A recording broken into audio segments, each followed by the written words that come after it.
design pattern tutorials, and today the design pattern we'll be looking at is called the iterator pattern. So let's go ahead and look up the definition. So, according to Wikipedia, it states that in object-oriented programming, the iterator pattern is a design pattern in which an iterator is used to traverse a container and access the container's elements. In the iterator pattern decouples the algorithm from containers. In some cases, algorithms are necessarily container-specific and thus cannot be decoupled. So what exactly does that mean? Well, all it states is that because we have so many different types of collections, such as an array, a linked list, a collection, there are different ways that we can get data from it and traverse it to go through the list and find specific elements, or just to traverse it in general. All it states that the iterator pattern is that it provides a common interface so that no matter what you're traversing, if it's an array, if it's a linked list, if it's a list, then we will have the same methods being called. So I guess a better example of this would be, or a realistic example, or as realistic as possible, would be two different companies or two different social networking sites, such as Facebook, and the other one could be Twitter. Now, Twitter stores their users in an array list, in an array, and Facebook stores it in a linked list. And let's pretend the company decides to merge one day. Which implementation would they use? I mean, both of the social networking sites don't want to rewrite their entire code from scratch, implementing the specific type of collection object that they decided to use. So instead, they can use the iterator pattern to provide a common interface on both ends. You can call the same methods without needing to rewrite too much of the code. So I guess without further ado, the class diagram, can't forget about that. So it looks something like this. The iterator here is the common interface that we will be implementing, which will be the first, next, is done, current item. So no matter what it is, an array type, a linked list, we can traverse it. And then here's the concrete iterators. That's where you define the actual implementation of how do you access the element in that specific container. Because accessing elements from an array is totally different from accessing something from a linked list. Well, not totally different, they're pretty similar, but different method calls and whatnot. One's a next base, the other one is a method call. And then the aggregate is the create iterator, which will just create the iterator for that specific social networking site. So without further ado, let's actually get started. I'm going to go ahead and actually create two folders so we know which code corresponds with what. And create one called aggregate and create one called iterator. Oh, no, totally wrong selection, Mike. Folder. Okay, so what we're going to do is the iterator folder will correspond to everything in here, and the aggregate will correspond to everything in here. Did I spell that right? A-G-G-R-E-G-T. Okay, yep, I spelled that right.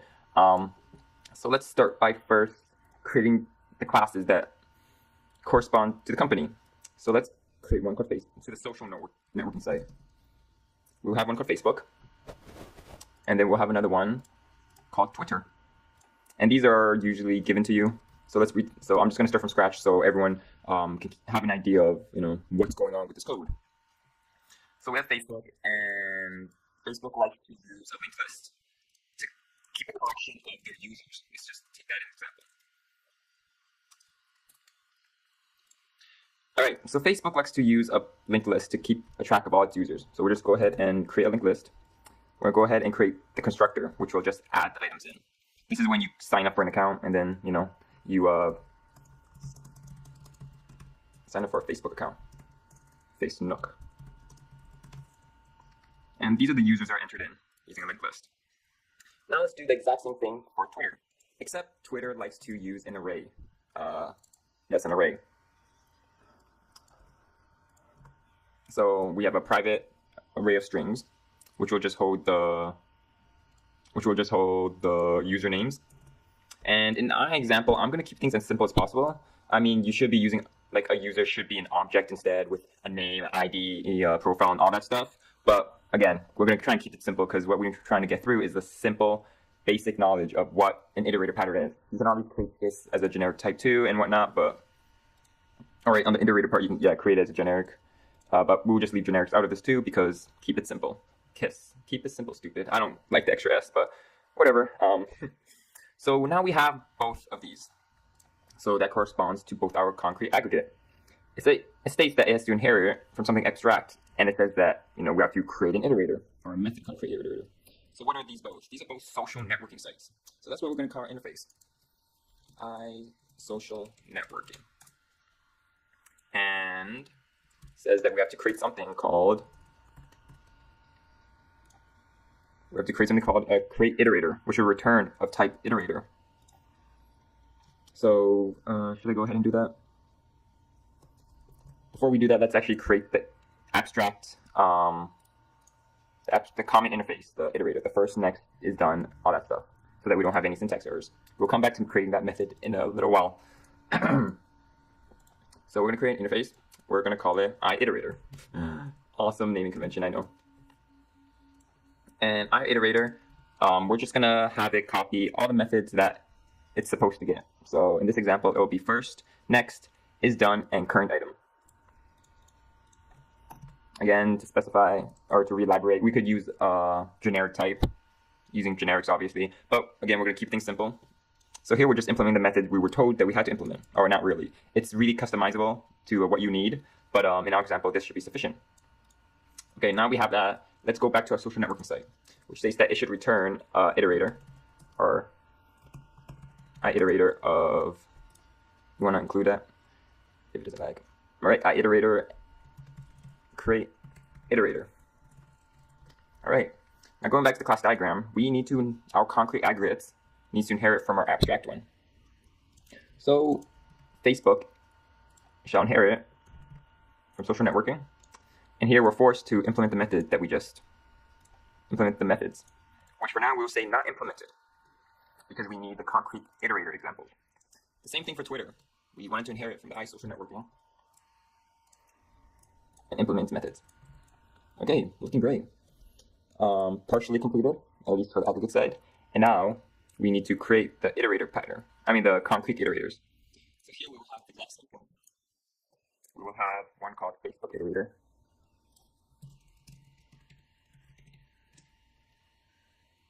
And then we will have one called Twitter iterator. My throat's a little dry. Get some water. Remember, people, just drink 2-liter waters a day or something. Twitter iterator. Okay, and if you remember from diagram, we need to inherit from the abstract interface. So let's go ahead and inherit the iterator. And also make that public. So here we're forced to implement its methods.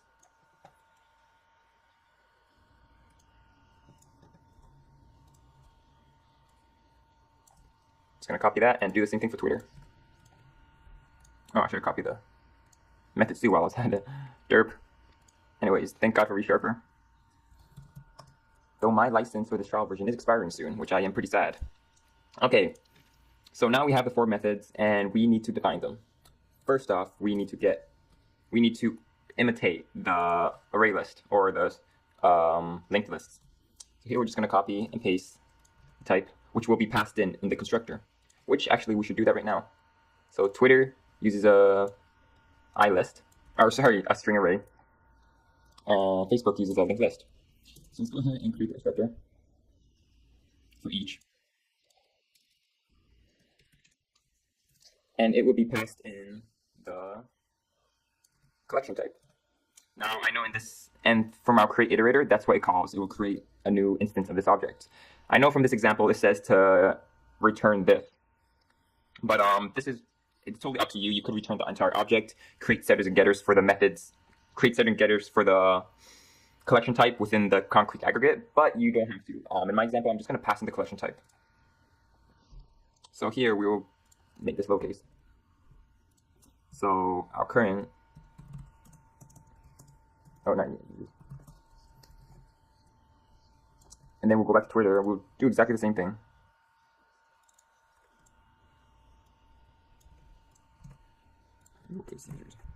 All right. So now we can finally go back to Facebook and define the method right here. So we want to return a new Facebook iterator, passing in our collection type. It's not expand system dot throw new return. And here we just call the Facebook iterator that we defined, passing in users. We're just going to copy that users so it saves up at the top. And then here we can find our methods. And the exact same thing is going to happen with Twitter. So you go back to your Twitter on the aggregate, and you want to return, if I can spell it right, you want to return the Facebook Twitter iterator. Sorry about that. Passing in its collection type. Again, you can pass an entire object in. You can pass this entire object saying this, but then you need to create a setter and getter for this. So can we generate? Generate. Anyways, I am a blind bat right now, and I do not want to look for it on usages. Okay. Anyways, yeah, you could create a setter and getter for this. Place this entire object into Twitter, and from your Twitter iterator, you can just get the items. For example, like it depends on what kind of methods you incorporate into your iterator. For here, we just are just these 4 basic methods, so we don't need to pass entire object in. But if you do something like adding or deleting, you may need to do that. It's really dependent on what you do with it. In our example, it's sufficient to just pass the collection type. So here, I forgot to explain the users. Actually, no, yeah, you don't really need to explain that. It's just a bunch of names. Facebook, same thing, just a bunch of names. All these names are generally male names, and the other Twitter are female names. Not trying to be sexist or anything, but it would be a nice way to show that the output is displaying both of the users. So now that we have all that done, you just need to actually define the implementations of your Facebook iterator and your Twitter iterator. So let's try to split this apart. Okay, the first one uses, or not the first one, oh yeah, technically it is the first one. The Facebook uses the linked list. So what we want to do is, with a linked list, we want to traverse the list, but the linked list, but we want to keep a track of our current item. So what we want to do is we want to create something, an integer called position, which will just state, the position it's in. For first, it will reset it back to the very first position. So this is relatively simple. You just set the position to 0. Let's also define this as explicitly define it as 0. Same thing with the string. We want to keep a track of where we are. So we're also going to have the position. And for these two, I'm going to code a side side to show the different implementations. In this example, it's not a huge difference, but in the real world, or doing real implementation, it can be very, very different. And basically, it is actually the same thing for the first two. You want to set it back to the first position.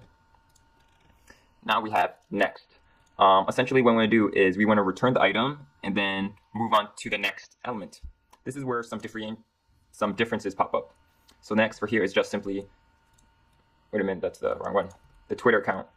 The Twitter account uses an array, so we can reference this by the index right away. However, on the Facebook side, it is using a linked list, so we can't use the same index call. Instead, we will have to use the method .elementAt and the position. Now for the isDone, it's practically the same thing too, which is just simply find the length, and if it's greater than, or sorry, here is find the length, and here is actually a .count. So a slight difference, just length and count. And lastly, get current item. You just simply get the current item without incrementing the position of it. And for the linked list, it's the same thing, except it would be the get element at the position. So from here, we can see some minor differences. Again, the index, the different method calls, and etc. I mean, this is probably not the best example, but just showing, but in real implementation, it could be totally different, and it'll be very handy to have a common interface for you to call upon. So now, according to this diagram, we are done everything here.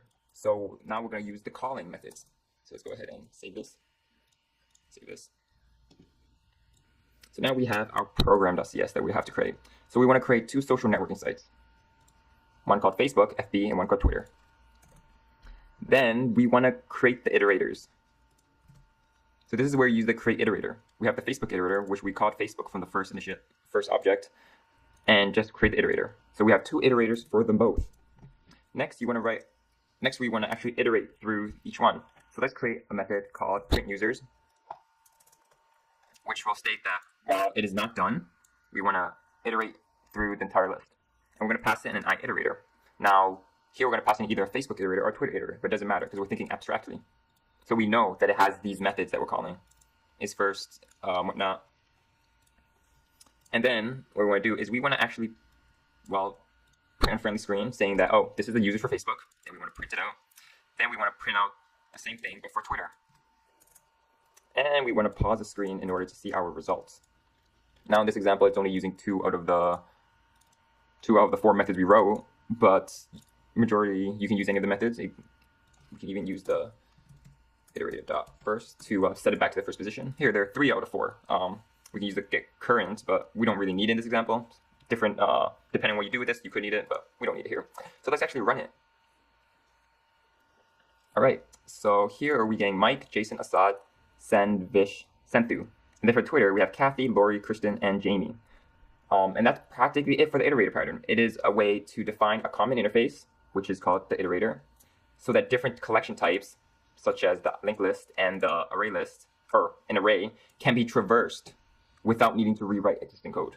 It's practically stating that you were usually given the Twitter code and the Facebook code. They have totally different collection types, but we need to go through them.